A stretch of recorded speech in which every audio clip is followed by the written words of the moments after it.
The fragrance of selfless love that has drawn the world into one family. The truth of an eternal message that has been revealed through every act and word. The fulfillment in service that has been taught by relentless sacrifice. The Lord's own life is indeed His message.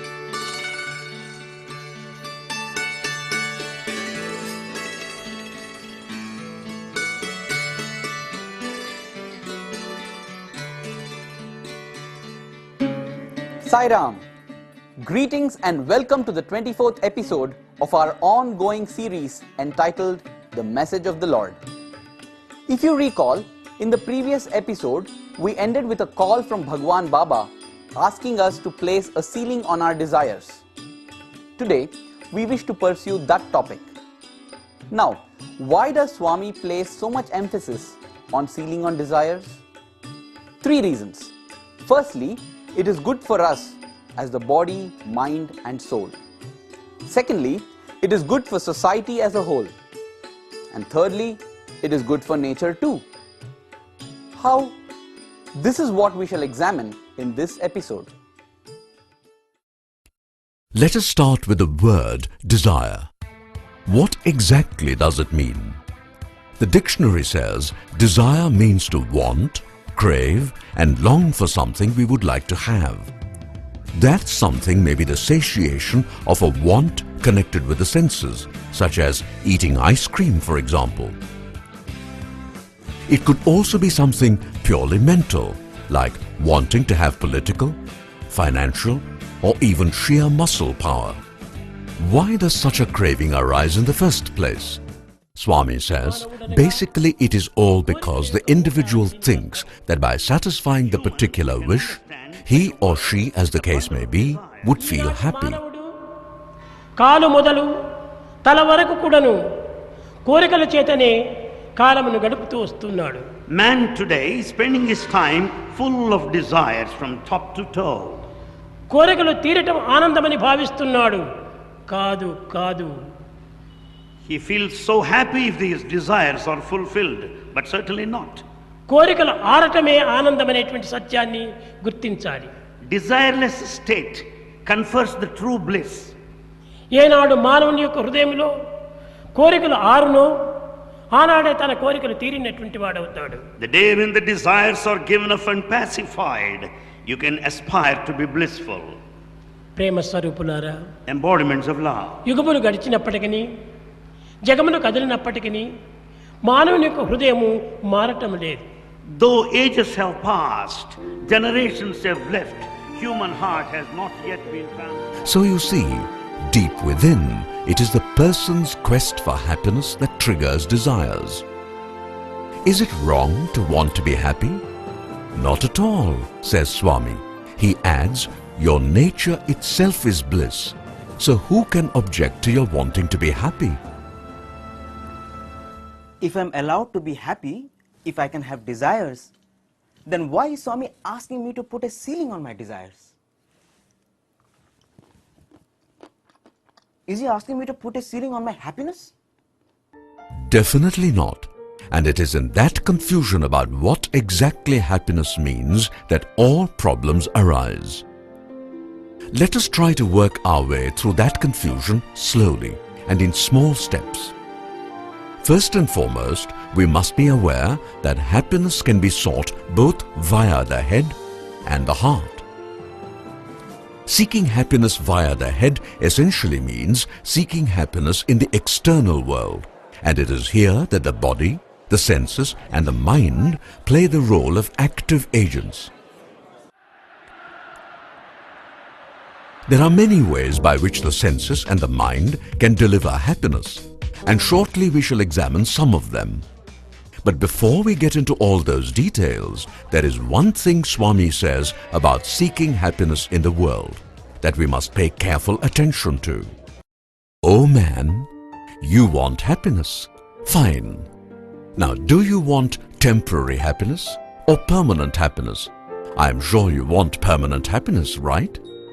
Well, in that case, don't you think you are making a terrible mistake by looking for permanent happiness in a world that is itself temporary? Don't you think your approach is fundamentally flawed? Now, if we try to present this argument, many people would counter this and say, Stop being smart, mister. You know, this planet Earth has lasted for thousands of years and it is going to be around for any number of years. And I'm here only for just 50, 60 years. On that scale, the world is permanent enough for me. I mean, all this talk about the world being temporary, ephemeral and all that just doesn't wash. That might be a clever counter-argument, but just pause to reflect on how such false logic can trap a person and lead to all kinds of problems. The fundamental point is simply this: God has created the world in such a manner that it is a tight mixture of opposites. That is to say, in this world, pleasure and pain, joy and sorrow, happiness and misery are strongly tied together and cannot ever be separated. To put it simply, they are like two sides of the same coin.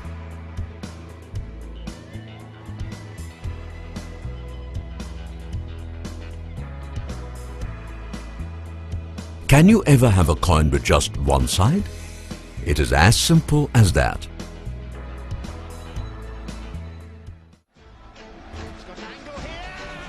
Thus, pleasure can turn to pain in a moment.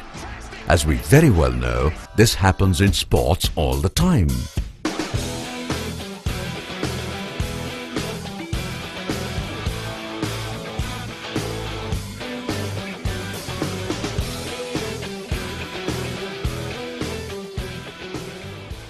There are so many examples of this kind one can give.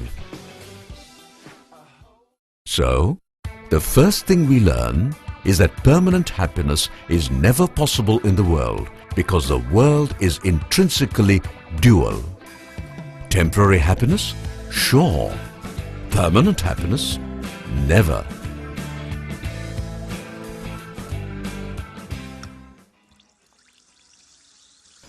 In spite of this fact, people do many things without thinking about the fact that what they are indulging in would in the long run be harmful to them. Often, it may not seem that way. However, the actions of the individual could affect society as a whole, especially when millions do the same sort of thing. And when something harms society, it also affects individuals. That may sound rather complicated, but here is what we mean. Take cars. When Henry Ford introduced mass production and made it possible for even ordinary Americans to buy a car, it was considered a tremendous blessing. People in America suddenly felt a new sense of freedom. They had cars, oil was cheap, and they could now easily travel all across America. It was not long before people elsewhere wanted to do the same. First, it was people in Europe. Then it was the turn of Japan, China, and South Korea to get into the auto club. And now, even in India, the roads are full of traffic. In fact, even in Puttaparthi, where once there were just a few bullock carts, today there is so much traffic. You may say, okay, so what? Well, with hundreds of millions of cars on the roads of the world every single day, just look at the amount of carbon dioxide that is getting dumped into the atmosphere. And that, believe it or not, is leading to a change in the climate of our entire planet. Since climate change is so much in the news, we shall not say anything further. The point to remember is, although the desire of one particular individual might not affect many, when hundreds of thousands and even millions begin to have the same desire within the same span of time, then the cumulative effect can be quite serious. Here is a different example, that of eating fast food recklessly, consuming soft drinks endlessly, and eating chocolates, various other sweets and potato chips without limit. We know what happens as a result of all this: obesity, diabetes, heart problems, etc. Currently, all these are beginning to become a serious problem not only in America, but indeed all over the world. By the way, we should understand that often one mass problem leads to many others. For example, when the auto industry multiplied hugely and millions of cars began to be sold every year in America, auto junk soon became a problem. Thus, when consumerism increases exponentially, as is the case now, waste creation also increases sharply. That raises huge problems concerning waste disposal, and industry has resorted to many methods. The first is to ship all junk to the poor countries, where poor people risk their lives to dismantle junk, exposing themselves to danger from hazardous materials like mercury, cadmium, asbestos, etc. All these are risky propositions. In other words, poor people somewhere risk their lives to deal with the junk created somewhere else by people who can afford to indulge in consumerism. What about junk food? That also has consequences beyond health problems. Take hamburgers. The main ingredient is beef. Beef is obtained from cows, and cows have to be bred and reared. That means they have to be fed a lot of food. The bottom line is that if it takes about 2,000 liters of water to produce 1 kilo of wheat, it takes 15,000 liters of water to produce 1 kilo of beef. See the enormous difference in the water consumption? Just think, if half the population of the world turn active beef eaters, that is about 3 billion, instead of the 600 to 700 millions today. And imagine what the situation would be in 2050 when the world population is expected to touch 9 billion.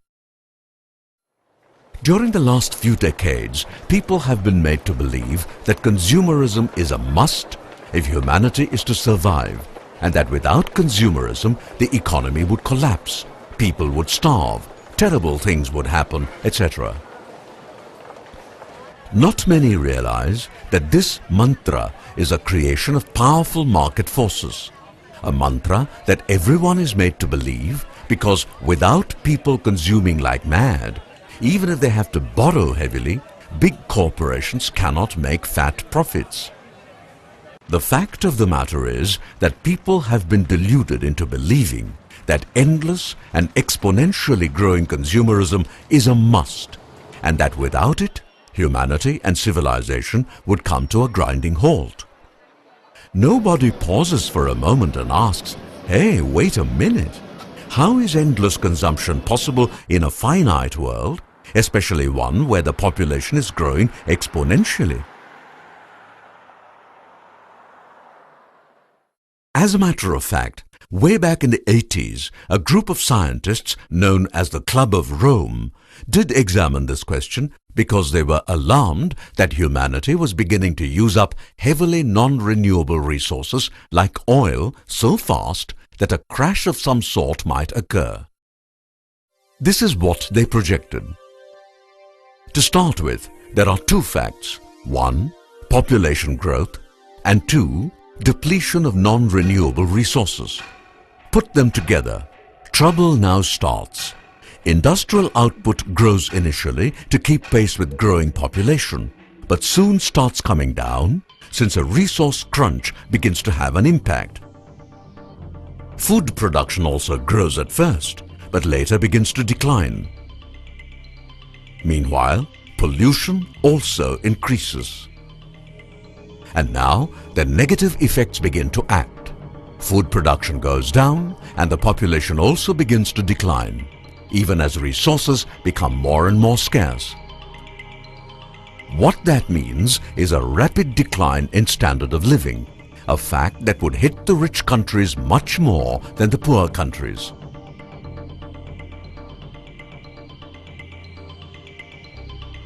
When these predictions were first published, they created a great stir. But soon people began to say, "Listen, all this is nothing but scaremongering and doomsday forecasts. Nothing like this is ever going to happen." But you know what? Maybe the Club of Rome forecasts did not work out exactly because the model on which it was based had some weak assumptions. However, this much is true. Take freshwater availability. If you carefully examine the situation, it is far from comfortable. Consider these facts. To start with, we note that roughly about 1,400 million cubic kilometers of water are available on the face of planet Earth. That sure might look like a lot of water, but 97.5% of all that water is in the oceans. So, straight away, that tells us that only about 2.5% of 1,400 cubic kilometers or 35 million cubic kilometers of fresh water is available for humans, plants, animals, etc. That still might seem a lot, but hold on for a minute. About 90% of this 2.5% is locked up as ice in the Arctic and the Antarctic, so it is simply not available to us. Thus, out of the 35 million cubic kilometers that we thought we had, we actually have only 3.5 million cubic kilometers. You might say, listen, 3.5 million cubic kilometers is still a lot of water. What's all this fuss one is making? Hold on please. Even all the water we are supposed to have is not readily available.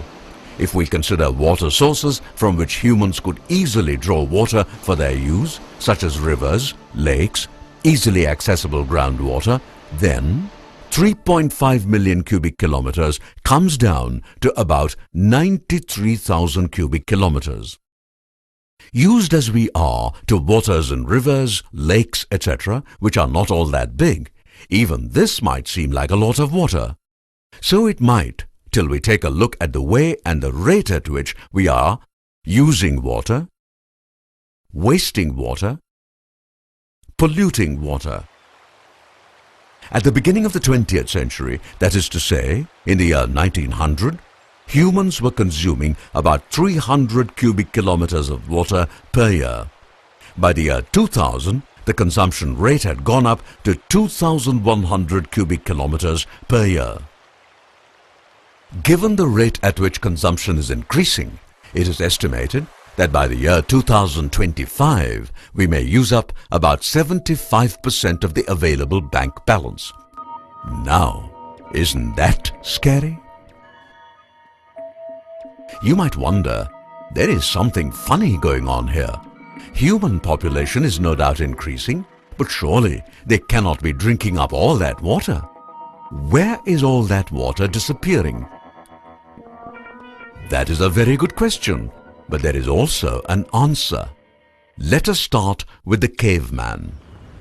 He needed water only for drinking and washing, that is, if he took baths. Perhaps he did once in a while. About 10,000 years ago, humans learned to cultivate crops, that is to say, they began to practice agriculture. This straightaway increased water consumption.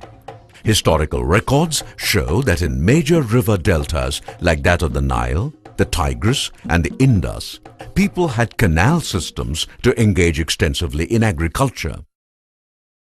Today, of course, agriculture uses a lot of water throughout the world. Next, take industry.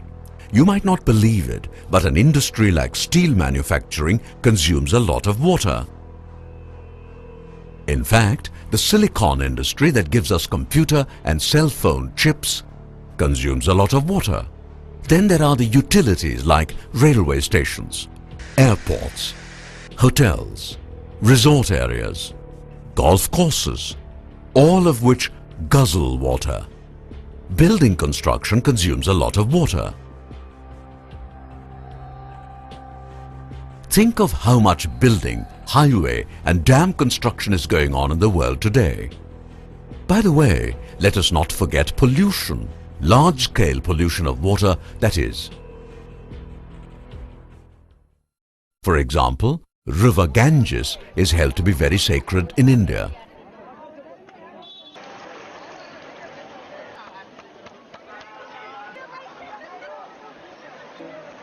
And yet, the river is polluted all the time without anyone batting an eyelid. Imagine that. That is what Baba refers to as spiritual blindness. Now, maybe one can understand why he wants us to venerate nature as God. ప్రాచీనులు చేస్తున్నటువంటి యొక్క ఈ ఆరాధనలన్నీ కూడా పవిత్రమైనటువంటివి. All modes of worship by the ancients are sacred. ఏదో ఒక తుచ్చమైనటువంటి దానికోసమని ఉత్తమమైనటువంటి దాన్ని నిర్మాణం చేసుకొని దానికంతా మనం ఆరాధన చేస్తున్నాము. And in fact, for mean, low things, we forget this point. వద్దు వద్దు. We should not. ప్రకృతి మన భూమాత. And its Mother Earth. ఈ భూమాత గోమాత. And also the cow is revered as mother. Vedamata. And scripture is mother. కన్నమాత. And physical mother. ఈ నలుగురు మదర్లే మనకు నిజమైనటువంటి యొక్క ఆరాధన దేవతలు. These four forms of mother have got to be revered. అట్టి మాతలను మనం రక్షించుకుంటూ వారిని సంతృప్తి పరిచేటువంటి నిమిత్తమై మనం సరైన సాధనలు చేస్తూ రావాలి. We have to respect and worship the mother, the physical mother, the cow the mother, the scripture is mother. దైవారాధన చాలా ముఖ్యము. And worshipping of God is most important. దైవారాధన అంటే సన్నగిల్లి పోవడం చేతనే because there is no worship or thinking of the Lord. ప్రపంచంలో అనేక దుఃఖములంతా పెరుగుతూ వస్తున్నాయి. We find the whole world is in chaos. ఎక్కడ చూసినా దుఃఖమే. We find misery. కారణం ఏమిటి? Why? The point being made is simply the following. The predictions of the Club of Rome might not be quantitatively correct, but the trends they have predicted are correct. Let's now get back to where we started, which was about sealing on desires. People begin to consume because they have desires. The desire might not necessarily be a bad one, but as they say, even a good thing in excess can sometimes lead to undesirable problems. That's right. The body needs vitamins, but that does not mean one takes vitamins in excess. Thus, even from a purely physical point of view, a ceiling on desires is good for the individual, for society, and for the ecosystem on which we depend so much. However, Swami wants us to practice sealing on desires for a more important reason. If you recall, a person gives in to desires so as to be happy. However, worldly desires do not make one completely happy. They can and do make a person suffer sometimes, especially when the indulgence in desires is excessive. What then is the alternative? Swami has clearly explained that. As he often says, happiness is union with God. How does one become united with God? There are some simple things we need to do. Firstly, we must get rid of bad habits, including talking too much, eating too much, sleeping too much, gossiping, wasting too much time watching TV, chatting excessively on the phone, wasting time on the internet, and so on. So, what must we do instead? Baba has clearly indicated that also. He says, first and foremost, control your desires. Second, lead a disciplined life in every respect, that is, not only food and personal habits, but also in the matter of spending money, time and energy. Third, do not waste anything. Next, try to help others in a selfless manner whenever you can. Further, whenever you are doing some routine work like ironing, say, keep chanting the name of God, any name you like. Above all, try and see God in all beings. That would make you a kind person who always helps and never hurts. Now all that is not very difficult, is it? You know, truly speaking, God is way above us. But when He comes down as an avatar, He really comes down to our level in every respect. And that is why He makes His teachings so simple.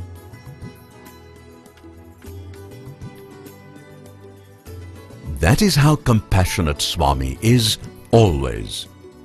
And yet, somehow people do not make the effort they really should to put all that he constantly says into serious practice.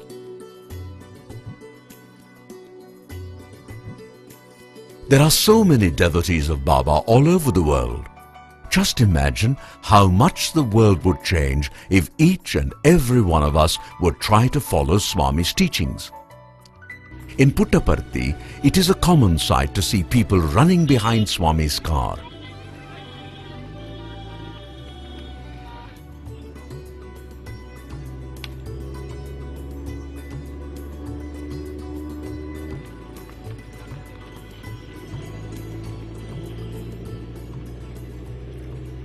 How much better it would be if people followed Swami's teachings with the same energy and vigor. Please don't get us wrong here. We are not criticizing people who run behind Swami's car. In fact, we do it all the time, and it is only our love for him that makes us want to see him anywhere and anytime. But then, how about writing his teachings on our heart and following them? Swami sends us a silent message. He says, if you follow my teachings, you need not run behind me. I shall run behind you wherever you go. What a wonderful deal that is. Let's make the best of this deal.